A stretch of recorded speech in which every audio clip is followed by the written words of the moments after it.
বিষয় fatty liver. Fatty liver বলতে আমরা কি বুঝি? ফ্যাটি লিভার আসলে আমাদের লিভারের একটা অবস্থা যেখানে আমাদের লিভারে একটা নির্দিষ্ট পরিমাণে ফ্যাট থাকে বা লিভারে একটা নির্দিষ্ট অবস্থায় থাকে। যখন লিভারে ধারণ ক্ষমতা অতিরিক্ত ফ্যাট জমে যায় তখন এই টার্মটাকে ফ্যাটি লিভার বলা হয়। মানে নামটা শুনে বোঝা যাচ্ছে আসলে ফ্যাটি লিভার, লিভারে ফ্যাট জমেছে, লিভারটা ফ্যাটি হয়ে গেছে। তো এই ফ্যাটি লিভার আবার অনেকগুলো ক্যাটাগরি আছে। জাস্ট নর্মাল ফ্যাটি লিভার আছে, গ্রেড 1 ফ্যাটি লিভার আছে, গ্রেড 2, গ্রেড 3। এগুলো আসলে লিভারে কত পার্সেন্ট চর্বি জমেছে তার উপরে এই নামগুলো ডিপেন্ড করে। মূল কথা হচ্ছে লিভারে যখন একটা নির্দিষ্ট পরিমাণে ফ্যাট জমে তখন সেটাকে ফ্যাটি লিভার বলা হয়। ফ্যাটি লিভার কেন হয়? ফ্যাটি লিভার হচ্ছে একটা লাইফস্টাইল ডিজিজ। এটার আসলে নির্দিষ্ট কোনো কারণ নেই, অনেকগুলো কারণকে সামনে নিয়ে আসা হয়। এটা একটি নন কমিউনিকেবল ডিজিজ, মানে এটা কোনো জীবাণুঘটিত রোগ না যে আসলে হয়তো বললো কারো টাইফয়েড হয়েছে, টাইফয়েড জীবাণু দিয়ে হয়েছে। ফ্যাটি লিভার এই ধরনের কোনো জীবাণু নেই। ফ্যাটি লিভার অনেকগুলো কারণ হতে পারে, সেটা আমাদের খারাপ লাইফস্টাইলের কারণে হতে পারে। অনেক সময় দেখা যায় জেনেটিক্যাল হিস্ট্রি যদি থাকে, অর্থাৎ আপনার রক্তের সম্পর্কের কারো যদি ফ্যাটি লিভার থাকে আপনার একটু ঝুঁকি থাকে। এর বাইরে প্রধান যে বিষয়গুলো আসে আমাদের খারাপ লাইফস্টাইল। এই লাইফস্টাইলের একটা অন্যতম পার্ট হচ্ছে খারাপ খাদ্যাভ্যাস। তৈলাক্ত খাবারগুলো বা চর্বি জাতীয় খাবারগুলো বেশি খাই তখন আমাদের ফ্যাটি লিভার হতে পারে। আসলে লিভারকে বলা হয় আমাদের শরীরের ব্যাংক। আমরা অতিরিক্ত যে খাবারগুলো খাই এই খাবারগুলো লিভার জমা করে। আবার লিভার যখন আপনার শরীরে খাবার অভাব হবে লিভার তখন এখান থেকে আবার খাবার সাপ্লাই দেবে। সেটা আপনি ভালো খাবারই বলেন আর খারাপ খাবারই বলেন। যেমন চর্বি সে জমা রাখে, চর্বি যখন আপনার শরীরে অভাব হবে এখান থেকে সে দিয়ে দেবে। কিছু গুড ফ্যাট আছে HDL, এটাও যখন আপনার শরীরে অভাব হবে এটা লিভারে প্রিজার্ভ করা থাকে, লিভার তখন এখান থেকে আপনাকে দিয়ে দেবে। তার রক্তে যদি সুগার কমে যায় লিভার থেকে সুগার দিয়ে দেবে। অর্থাৎ এটা আমরা খুব সহজে বলি যেটা আমাদের শরীরে ব্যাংক সিস্টেম। অর্থাৎ আপনার যে কোনো খাদ্য উপাদান যখন ঘাটতি হবে লিভারে সেটা প্রিজার্ভ করা থাকে, এটা লিভার আপনাকে আবার সাপ্লাই দেবে। দিলে তখন দেখা যাচ্ছে আপনার ওই প্যারামিটারগুলো আবার স্বাভাবিক হয়ে আসছে। যখন আপনি চাহিদার অতিরিক্ত ফ্যাট বা কার্বোহাইড্রেট জাতীয় খাবার খাবেন শরীর তখন এটাকে জমা করে, প্রথমে জমা করে লিভারে। মানে শরীর ভাবে যে ভবিষ্যতে আপনার যদি কখনো খাবারের অভাব হয় তাহলে সে এখান থেকে এগুলো ভেঙে ভেঙে কাজে লাগাবে। কিন্তু দেখা যায় আসলে আমাদের তো খাবারের অভাব ওইভাবে হয় না, এই জন্যই ফ্যাটগুলো কখনো ভাঙে না, বরং জমতেই থাকে। আমরা বিভিন্ন অকেশনে যখন বা বিভিন্ন পারপাসে যখন একটু বেশি খাবার খেয়ে থাকি, এই যে আমি যেটুকু বেশি খাবার খেলাম এই খাবারটুকুই ফ্যাটে কনভার্ট করে লিভার জমা করে ফেলবে। শরীরের অন্যান্য অংশেও জমে, একটা বড় অংশে লিভারে জমে। আমাদের শরীরে খুব স্বাভাবিকভাবে পার ডে 25 থেকে 30 ml বেশি এক্সট্রা তেল বা ফ্যাট খাওয়া উচিত না। মানে আমরা যে রান্নায় তেল ইউজ করি, অন্যান্য খাবারের সাথে যে ফ্যাট বা তৈলাক্ত খাবারগুলো খাই এগুলো পার ডে 25 থেকে 30 ml বেশি খাওয়া উচিত না। এখন কোনো পারপাসে আমি যদি এর চেয়ে বেশি খেয়ে ফেলি ওই বেশিটাকে লিভার ফ্যাটে কনভার্ট করে লিভারে জমা করে ফেলে। এরকম বিভিন্ন কারণে দেখা যায় যে আসলে লিভারে ফ্যাট জমে। এছাড়াও যদি কারো অ্যালকোহল পানের অভ্যাস থাকে, মানে যেটাকে আমরা অ্যালকোহলিক ফ্যাটি লিভার বলা হয়, অ্যালকোহল পানের অভ্যাস থাকলে বা ধূমপানের অভ্যাস থাকলে ফ্যাটি লিভার হতে পারে। কারো যদি ঘুমের অনিয়ম থাকে ফ্যাটি লিভার হতে পারে। কারো যদি শারীরিক পরিশ্রম, মানে দেখা যায় শুধু অলস জীবনযাপন করে, কোনো ফিজিক্যাল অ্যাক্টিভিটি নেই, সেক্ষেত্রেও কিন্তু তার ফ্যাটি লিভারটা হতে পারে। ফ্যাটি লিভারের লক্ষণসমূহ কি কি? অনেকগুলো লক্ষণ আছে, তার মধ্যে প্রধান কয়েকটা লক্ষণ হচ্ছে শরীর দুর্বল লাগবে, পেটের ডান দিকে একটু ব্যথা লাগতে পারে, মাঝে মাঝে একটু হাঁটলে হাঁপিয়ে যেতে পারে, বুক ধড়ফড় করে, একটু বমি বমি ভাব লাগতে পারে।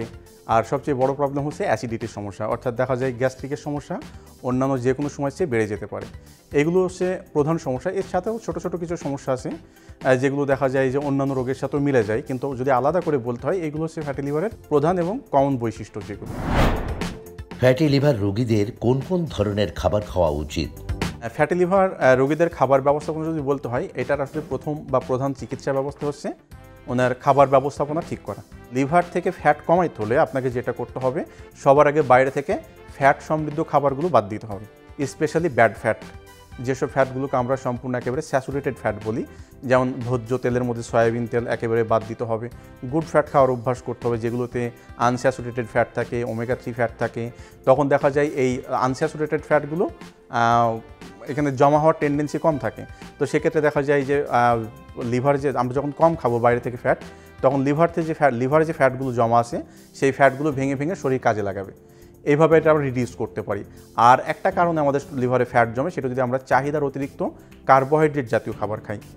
মানে ভাত, রুটি, মুড়ি, চিড়া, খই এগুলো যদি আমরা আমাদের চাহিদার চেয়ে বেশি খাই, চাহিদা বলতে কতটুকু, এই যে আমি সারাদিনে যে কাজগুলো করি, যে পরিশ্রম করি, এটা খাবারটা আমার জ্বালানি, আসলে আমি কতটুকু পরিশ্রম করছি আর কতটুকু খাচ্ছি।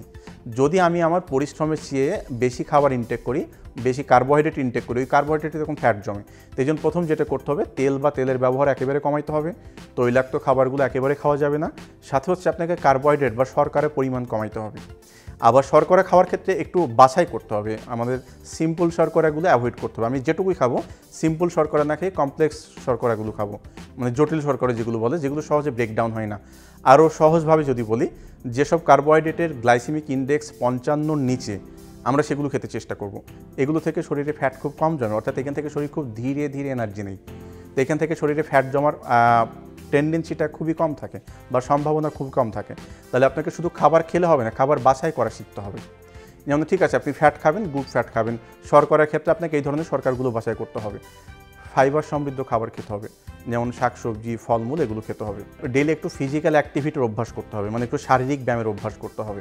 এক্সারসাইজ করলে ব্লাড সার্কুলেশন ভালো হয়, আমাদের মন ভালো রাখার অনেক হরমোন সিক্রেশন হয়, সেক্ষেত্রে দেখা যায় আমরা এখান থেকে দ্রুত উত্তরণের একটা উপায় পেতে পারি।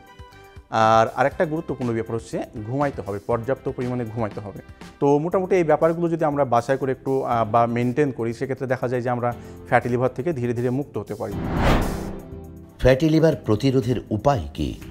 হওয়ার আগেই আমি যদি সচেতন হই, তাহলে এটাকে আমরা কিন্তু খুব সহজে প্রতিরোধ করতে পারি। আমরা সবসময় প্রত্যেকটা ক্ষেত্রে বলে থেকে আপনাকে একটা ব্যালেন্স লাইফস্টাইল লিড করতে হবে, অর্থাৎ আপনাকে লাইফস্টাইল চেঞ্জ করতে হবে। আপনার যে খারাপ অভ্যাসগুলো আছে, সবসময় বলে থাকি যে আসলে এই রোগগুলো কিন্তু, মানে নন কমিউনিকেবল রোগগুলো হচ্ছে আমাদের খারাপ অভ্যাসের ফল। তাহলে আপনি দেখেন যে আপনার আসলে কী কী খারাপ অভ্যাস আছে। যেমন আমাদের অনেক সময় হয় কি যে আমরা সকালের নাস্তা স্কিপ করি, তাহলে এটা একটা খারাপ অভ্যাস। আমরা রাতের খাবার অনেক দেরি করে খাই, খাবার হচ্ছে আমাদের জ্বালানি, নিয়ম হচ্ছে খাবার খেতে হয় আর খরচ করতে হয়। তো এই যে আমরা রাতে অনেকে 10টা, 11টা, 12টার সময় রাতের খাবার খাই, এরপরে তো আমাদের কোনো কাজ থাকে না, তখন এই খাবারটা খেয়ে আমরা একটু হয়তো শুয়ে যাই বা ঘুমিয়ে যাই, এই খাবারগুলো কিন্তু তখন আমাদের শরীরে বেশি জমা হয়। তাহলে এটা একটা খারাপ অভ্যাস। আপনি রাত জাগেন, মানে হয়তো রাত 3টার সময় ঘুমান, 10টা, 11টায় ওঠেন, এটা একটা খারাপ অভ্যাস। আপনার কোনো ফিজিক্যাল অ্যাক্টিভিটি নেই, অর্থাৎ কোনো শারীরিক পরিশ্রম নেই, এটা একটা খারাপ অভ্যাস। অর্থাৎ এই অভ্যাসগুলো আপনাকে একটু ত্যাগ করতে হবে। আপনি আপনার বাড়িতে হিসাব রাখেন যে আপনার বাড়িতে ফ্যামিলি মেম্বার কয়জন, মাসে কয় লিটার তেল যাচ্ছে, আপনি তেলের ব্যবহারটা নিয়ন্ত্রণ করেন এবং বাড়িতে যতটুকু তেল ইউজ করা হবে সেটা গুড ফ্যাট রাখার চেষ্টা করেন। কোনো ব্যাড ফ্যাট রান্নার জন্য ইউজ করবেন না, বাচ্চাদেরও খাওয়াবেন না। তো যদি আমরা এই অভ্যাসগুলো গড়ে তুলতে পারি, মানে আমরা যদি খাবার ব্যাপারে সচেতন হতে পারি, কার্বোহাইড্রেট মেপে খেতে পারি, প্রত্যেক দিনের খাবারে অন্তত ফলমূল আর শাকসবজি মিলিয়ে 400 গ্রাম খেতে পারি, ঘুমের ব্যাপারটা নিশ্চিত করতে পারি, পর্যাপ্ত পরিমাণে পানি পান করতে পারি, প্লাস আমরা যদি ডেলি একবেলার একটু শারীরিক পরিশ্রম, ডেলি না, সপ্তাহে অন্তত যদি 5 দিন একটু আমরা শারীরিক ব্যায়াম করতে পারি, 30 মিনিট, মিনিমাম 30 মিনিট হলে এনাফ, এই ব্যাপারগুলো যদি আমরা সম্মিলিতভাবে করতে পারি, তাহলে সেক্ষেত্রে আমরা ফ্যাটি লিভারকে খুব সহজে প্রতিরোধ করতে পারি।